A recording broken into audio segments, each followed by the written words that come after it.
Chilled Chinese noodle. Ayan, makikita nyo. Nandyan na yung mga sahog niya. Ayan.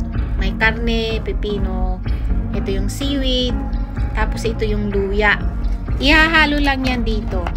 Kapag binili mo ito, may kasama ng sauce dyan sa loob. Ayan ang sauce niya, oh. Ayan.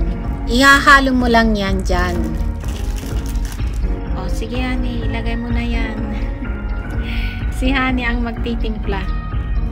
Ano yung mustard yung nilagay niya yung una. Tapos ito yung sauce niya.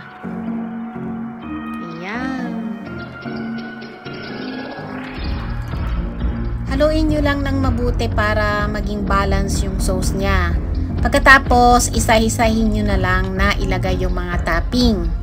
Magandang tignan kapag nailagay nyo yung mga topping na yan.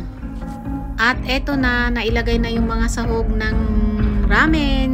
Bago natin kainin ito ay syempre hahaluin na natin yan lahat para balance siya. Tinatawag din itong salad ramen eh. O ayan, balance na siya, nahalo na, pwede nang kainin. Kain na tayo. O sarap.